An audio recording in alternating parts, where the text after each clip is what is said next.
안녕하세요. 아침이 바뀌면 인생이 바뀐다라는 믿음을 주는 남자 아열람 장한식입니다.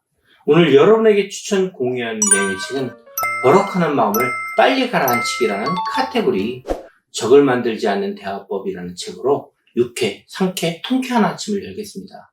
엔저에 한 글자만 더하면 덴저가 된다. 불공정하거나 불친절한 말을 들었을 때 당신은 어떻게 하는가? 어떻게 대답할지 몰라 가만히 있는 편인가? 아니면 나중에 결국 후하게 될 말을 내뱉어 버리는가? 그 자리를 떠나고 한참 뒤에야 적절한 대답이 떠오르는 편인가? 당신 잘못도 아닌 일에 누군가 소리를 지르거나 비난을 한다면 공격적으로 맞대응하는 것도 당연하다. 이건 말도 안 돼. 멍청한 사람 같은 이라고. 내가 이런 일까지 감수할 만큼 월급이 많은 건 아니잖아? 같은 생각을 하면서 말이다. 그러나 이런 반응은 이해할 만하지만 결국 상황을 더 악화시킬 뿐이다. 왜냐고? 당신이 감정을 드러내면 드러낼수록 적대적인 분위기만 고조되기 때문이다. 즉각적으로 반응을 보일 경우 결국 더 큰 상처를 입고 만다. 이제부터는 말하기 전에 생각한다면 목표를 세워보자. 언어적 공격을 받았을 때 즉각적으로 반응하지 않고 잠시 생각하는 여유를 갖게 하는 기법을 알아보자. 공감은 성숙이 가장 좋은 지표이다. 자, 어떻게 하면 먼저 생각하고 행동할 수 있을까? 누군가에게 화가 난다면 그건 사실 당신 입장에서만 상황을 바라보는 것이다. 그건 사실 당신 입장에서만 상황을 바라본다는 뜻이다. 나라면 어떨까? 내가 저 입장이라면 어떤 기분일까라는 공감의 질문을 던져 상대의 입장을 헤아려보자. 이 질문은 즉각적으로 적의를 없애줄 만큼 강력하다. 상대의 행동이 여전히 마음에 들지 않는다 해도 공감의 질문을 통해 그 행동을 최소한 이해할 수는 있다. 공자도 더 많이 할수록 더 많이 용서하게 된다고 하지 않았는가? 무엇 때문에 그런 행동이 나왔는지 생각할 시간을 갖는 것. 이는 용서를 향한 첫걸음이다.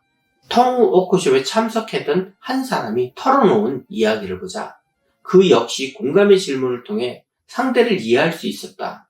우리 어머니는 마지막 3년을 요양원에서 보내셨어요. 토요일마다 어머니를 뵈러 가는 것이 정말 끔찍했지요. 늘 불평이셨거든요. 같은 방 환자에 대해 문병 오는 사람이 없다는 데에 대해 여기저기 아프다는 데에 대해 끝없이 불평을 늘어놓으셨죠.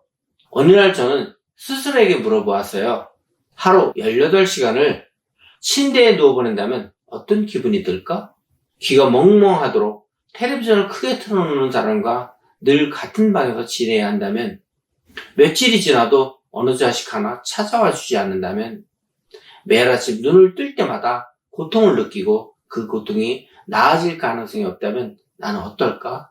그런 질문을 던지다 보니 제 이기적인 분노가 사라지더군요. 시간을 갖고 어머니 일상을 생각해보니 더 이상 엉망할 수 없었습니다. 몇 시간을 함께 보내드리는 건 그야말로 최소한의 일이라는 걸 깨달은 거죠. 상대의 태도가 마음에 들지 않는다면 선택은 두 가지이다. 생각 없이 반응해 불편한 마음을 곧이곧대로 전달할 수도 있고, 아니면 잠깐 상대의 입장을 헤아린 뒤 마음의 평화를 찾을 수도 있다. 적을 만들지 않는 대화법 중에서. 저는 이런 사람들에게 한 발짝 뒤에서 물러서서 보면 자세히 볼 수 있다는 말로 조언을 합니다.